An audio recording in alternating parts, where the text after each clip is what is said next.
Today I'm going to be seam sealing. So what I've done is I've made up a dummy joint here, and I've pop riveted this bracket onto here. So this here represents where the floor meets the sill, so it's like that way round. So there's the floor of the car where it meets the inner sill there, so that's the same kind of a joint. And on this side here is like a lap joint where like the jacking points are welded on and the chassis rails are welded on.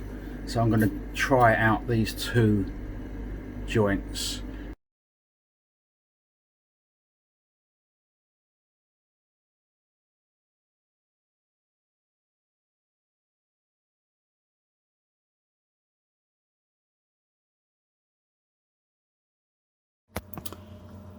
I did that test piece that you saw me doing earlier, and I tried doing it with a brush and all different ways of doing it, but in the end I found the best way was to put it on like this and then get a rubber glove finger and just smooth it over, because the brush made it too thick. So by doing it this way I can get the thickness that I want, so it's not too thick.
I haven't sealed along here, I've left it open on purpose because these are drain vents.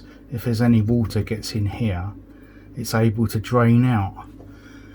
But then, you know, as I'm doing this I'm thinking, well, you know, this valance is curved, so as the car's going along it's actually scooping the air.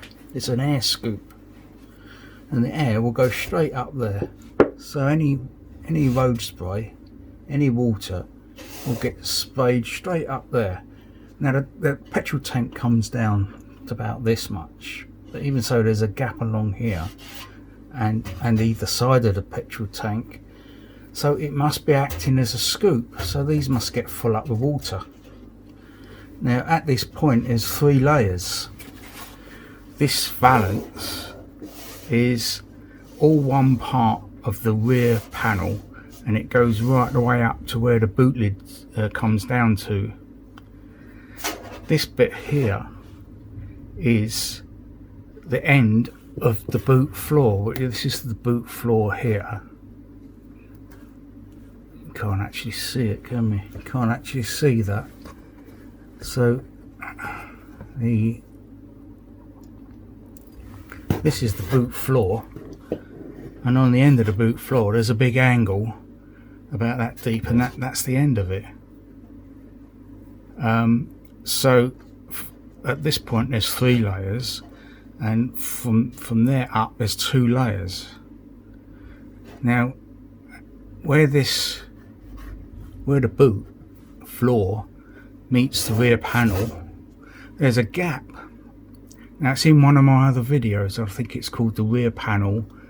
So I've been thinking maybe I can have something over here to stop the air blowing the water up there.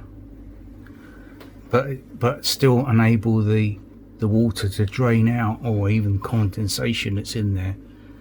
So I found this piece of rubber, and it's about 60mm square, and I'm thinking of putting it up there somehow like that, and maybe with a V in the bottom or some small holes in the bottom to let the water drain out. And this actual test piece that I did, that dimension from there to there is about the same from there to there. So what I might do as a test piece, I'm going to stick that on with tiger steel and clamp it, leave it a couple of days and see if it sticks all right, and then maybe make it stick here somehow, and then put some little holes here, and that will let the water any water in there that will drain out.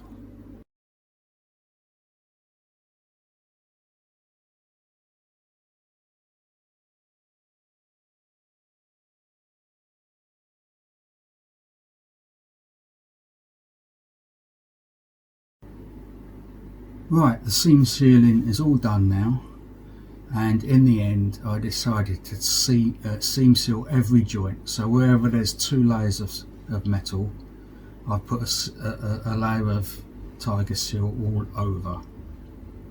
The next stage is to fill my spray gun with 1:1 rust buster, and hopefully I'll have enough to do 2 coats of 1:1 rust buster over the whole lot.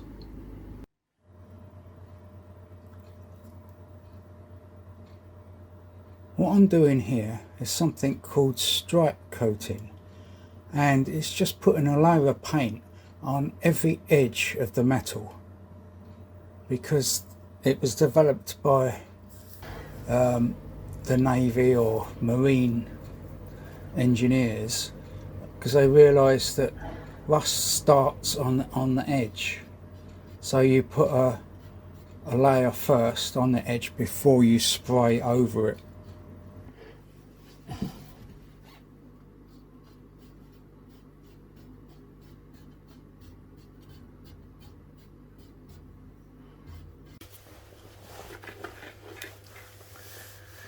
Well, a long time has passed since the last clip, because I've had troubles with the black top coat,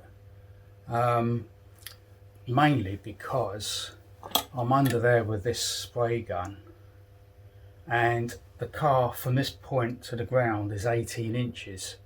So you can imagine I'm laying on my back with this, and this is poking in my stomach and all sorts of things, and I'm wriggling around underneath, and it's very difficult to get the correct angle, correct distance, and so I found it very difficult.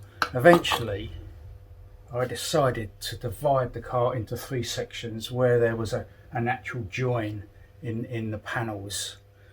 So I did the back, the middle section, and then the front section, and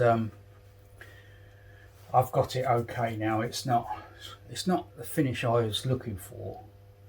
I was looking for like a powder coat finish really, but it's fine. It's okay, and it is rock hard. It's absolutely rock hard. Unfortunately, I haven't got any clips of me actually spraying the black, because that's the last thing I needed to think about, and it's very difficult setting up shots to look good and everything. So I haven't got any clips of that, but I have just taken some video and some photos underneath as well. At one point, it was in the hot weather that we've had in this summer, and it was very hot in here, and because the rust buster 1:1 top coat is very thick, they call it a mastic, it is very thick, and it was just coming out like overspray, and I think it was drying before it hit the metal, hit the car. So in the end, in the last couple of weeks, the weather has cooled down a bit, and I've had more success with it. And I think they recommend 15% thinning, but that's nowhere near enough for me. I ended up thinning it 30% and having the pressure at the gun at 50 psi, and then not having this open a lot, so there's not a lot of paint coming out, and just doing it slowly, and that's how I was able to get the finish I've got now. So that's it, that's done. There's one more thing I want to talk about before I end this video, and that is safety when it comes to 2-pack paints. Now, I've looked on the internet, and they're all talking about something called isocyanate, and that is the dangerous thing. And I looked on the Rustbuster website before I bought the paint, and they have the MSDS, which is stands for Material Safety Data Sheet, on there, and that's what all chemicals have. And there's a list of all the ingredients that are in the tin, and there was no mention of isocyanate in there. And so what I used for a respirator was this 3M mask and this 3M filter, and also to make these filters last longer you can buy this cover, and this cover just clips over there, and what that does, as you can see, it filters out all the big particles, and so this doesn't get clogged. But this has had it now, and next spraying I will get a new one.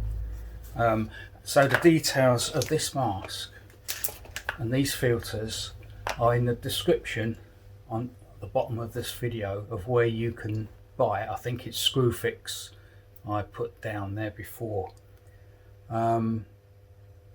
But the most important thing about this is, if you've got a 2-pack paint that's got isocyanates in it, I wouldn't use these. I would use a respirator that has got its own air feed from outside, or from a compressor or whatever, from outside, and then you're safe, because it can cause asthma. The isocyanate can cause asthma even in low doses, so it's just not worth taking the risk. I also used one of these disposable ovals that zips right way up, and it keeps the paint off of you, especially when I was underneath. It was all falling down. So I will put a link for these disposable ovals in the description, but I'm sure they're everywhere on the internet, especially on Amazon and eBay. They should be easy to get hold of. I have reached a milestone with this restoration. From this point on, it's a matter of fitting everything back. The only thing that I haven't reconditioned is the gearbox, but that's another video down the line. The next video I will be fitting the axle and the fuel tank. I don't know which to do first, so if anyone's got any ideas which way round to do it, please let me know in the comments below.